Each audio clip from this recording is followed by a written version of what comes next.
बहुजन समाज में जन्मे, बहुजन समाज तक बहुजन इतिहास पहुंचाने वाले, बहुजन इतिहास पढ़ाने वाले महान चिंतक, विचारक, दार्शनिक, साहित्यकार, लेखक, सम्यक प्रकाशन के संपादक शांति स्वरूप बौद्ध जी के परिनिर्वाण पर उन्हें आदरांजलि। वे करोड़ों बहुजनों के दिलों में हमेशा राज करते रहेंगे।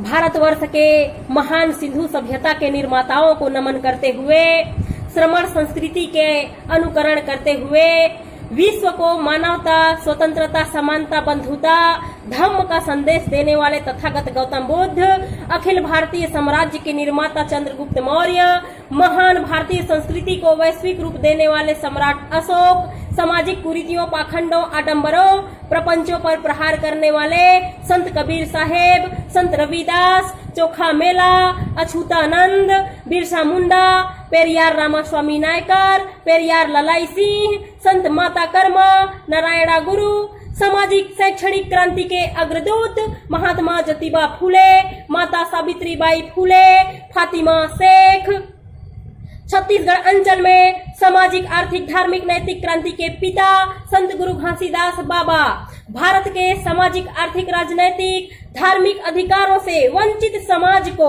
अथक संघर्षों से संवैधानिक अधिकार दिलाने वाले कानून के प्रकांड विद्वान, संविधान निर्माता बाबा साहब डॉक्टर भीमराव अंबेडकर, वंचित समाज पर हो रहे अत्याचार पर संसद में गरजने वाली, आजीवन संघर्ष करने वाली मिनी माता, व्यवस्था से बिखरे समाज को बहुजन समाज बनाने वाले, प्रजातंत्र में राष्ट्रीय पार्टी बनाकर बहुजन समाज को सत्ता तक पहुंचाने वाले मान्यवर कांसीराम साहब, बहुजन समाज में स्वाभिमान जगाने वाली, सत्ता का पाठ पढ़ाने वाली, बहुजन समाज के राष्ट्रीय अध्यक्ष, बहुजन समाज पार्टी के राष्ट्रीय अध्यक्ष बहन कुमारी मायावती जी, और बहुजन समाज में जन्मे सभी संतों महापुरुषों के विचारों पर चलते हुए छत्तीसगढ़ प्रदेश के संघर्षशील, समाज के संघर्षशील सक्रिय कार्यकर्ताओं, युवाओं को मेरा जय भीम, जय सतनाम। बुद्धिजीवीगण आप सभी भली भांति परिचित हैं। उस परिस्थिति से आप भी स्वयं लड़ रहे हैं। कोरोना संकट ने विश्व को तो प्रभावित किया है, परंतु कहीं ज्यादा प्रभावित गरीब, मजदूर व किसान हुए हैं। भारत के बहुजन समाज के गरीब तो आर्थिक रूप से पंगु बन गए हैं। बहुजन समाज पर कहर ढा गया है। इस समाज के सामाजिक कार्यकर्ताओं और बुद्धिजीवियों की नींद हराम है, यह सोचते हुए कि कहीं समाज वही पुरातन व्यवस्था में न चला जाए।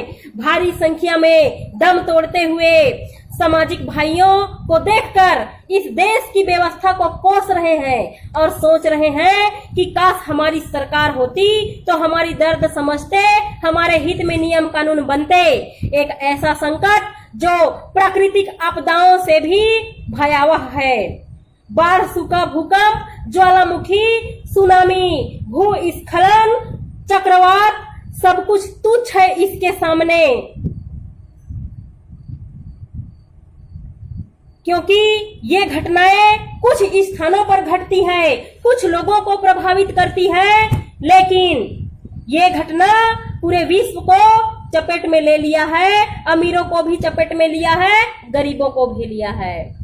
परंतु इस समस्या के आड़ में जो नवीन समस्याओं ने जन्म लिया वो सर्व समाज के गरीब मजदूर पर कहर बन के टूटा है। उसमें भी बहुजन समाज पीसा है।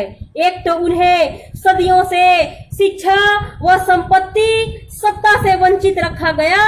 शिक्षा व संपत्ति संग्रहण का उन्हें कोई अधिकार नहीं रहा, सत्ता तो दूर की बात थी।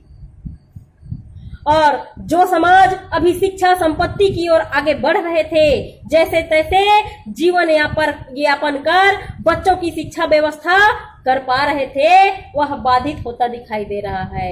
सड़कों में चलती भीड़, चिलचिलाती धूपें, फटे कपड़े, खाली पैर, सर पर बोझ, पीठ पर लदे बच्चे, फटी हुई सर, बिलखते हुए माताएं, बच्चे, रोते हुए लोग, अपने जीवन को कोसते हुए मजदूर, पटरियों पर कटते मजदूर, आत्महत्या करते लोग, भूख से तड़पते हुए लोग, मालिकों के प्रताड़ना सहते मजबूर लोग, परिवार देश से दूर असहाय लोग, अनजान शहरों में भटकते डरे सहमे लोग, सैकड़ों मील तय करते गर्भवती माताएं, रास्ते में दम तोड़ते परिवार, अनाथ हो रहे बच्चे, प्लेटफार्म पर मर रहे माताओं को पुकारते हुए जगाते हुए अबोध बालक, तकनीकी ज्ञान की कमी से जूझते मजदूरों का परिदृश्य देखकर ऐसा लग रहा था मानो वो दर्द की गुलामी का नया इतिहास लिख रहा हो, जिसका पढ़ने वाले और सुनने वाले कोई नहीं है।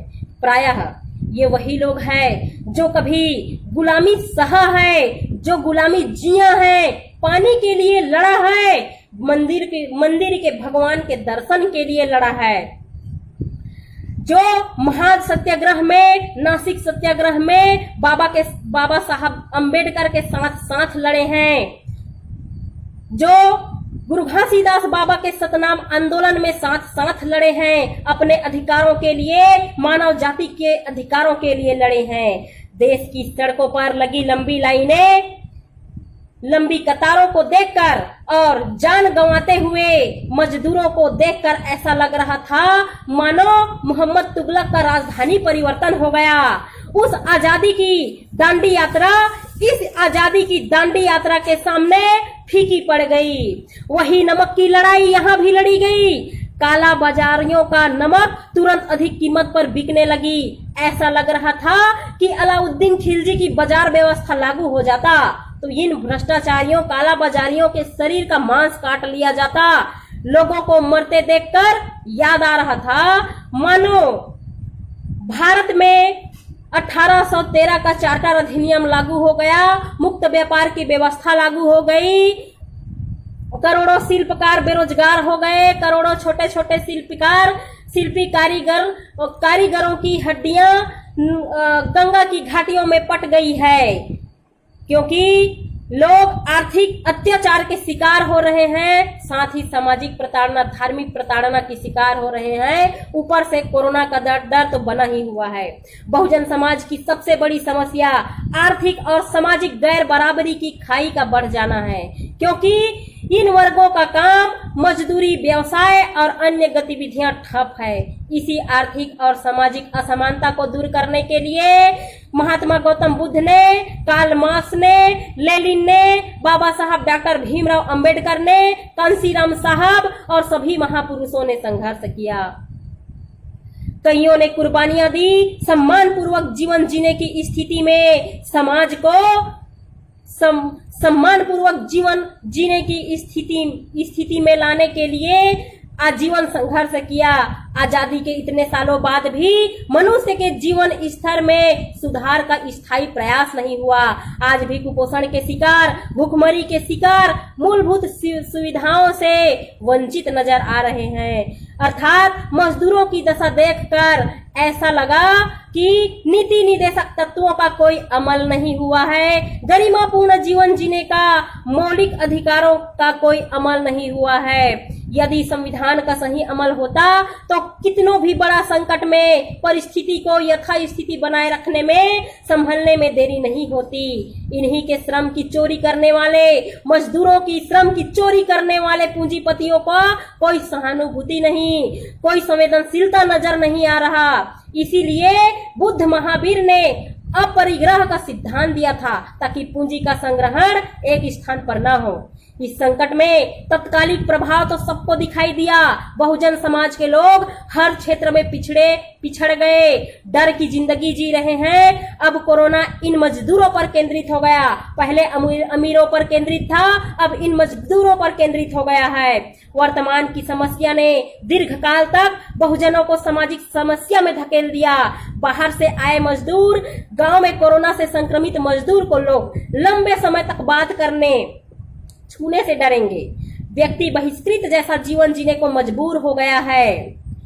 हमारी अर्थव्यवस्था पहले से ही कमजोर है, अब ज्यादा कमजोर होती दिखाई दे रही है। 13 करोड़ बेरोजगार वर्तमान में हो गए हैं। अशिक्षा, गरीबी, बेरोजगारी की समस्या से बहुजनों की नीति और गति बिगड़ गई। धन की कमी के कारण गुलाम जिंदगी जीने को मजबूर हो जाएंगे। सामाजिक संगठनों, सामाजिक एकता में बिखराव की स्थिति आ गई है। हजारों हत्या, बलात्कार, अत्याचार बढ़ा है, जिसके खिलाफ आवाज उठाने में एकता नहीं है। लोग घर से निकलने से डर रहे हैं। लंबे समय तक यही स्थिति रहा तो राजतंत्र जैसी स्थिति की आशंका झलक रही है। जैसे कि अभी शिवरी नारायण में मजदूरों, गरीबों का घर तोड़ा गया, प्रतापगढ़ में पटेलों की हत्या हो गई, जानवरों की हत्या हो रही है, अर्थात लॉकडाउन के आड़ में अत्याचार बढ़ रहा है। जातिगत भेदभाव, जातिगत टिप्पणियां, वैचारिक मतभेद में वृद्धि हुई है। रेल, बिजली, स्कूल निजी हाथों में जाने की तैयारी हो रही है। लोगों को न्याय नहीं मिल रहा है।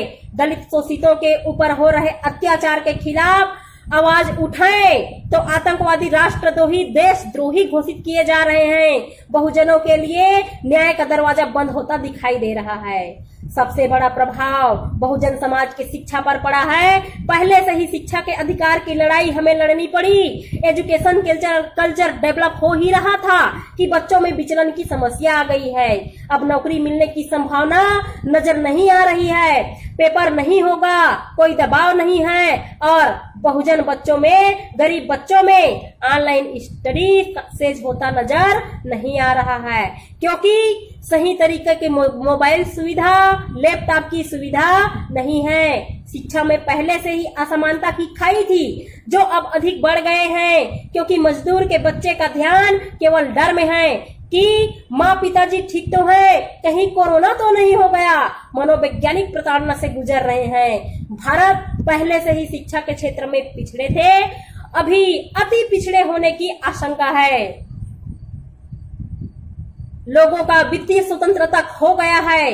असंगठित क्षेत्र में काम करने वाले ज्यादातर बहुजन समाज से आते हैं, दिन को कमाते हैं और रात में चूल्हा जलाते हैं। उनकी स्थितियों का बयां करना ऊंट के मुंह में जीरे की समान है। इन मजदूरों की हालात, इन बंधुआ मजदूरों की हालात पीढ़ी दर पीढ़ी मजदूरी में ही गुजरती हुई दिखाई दे रही है।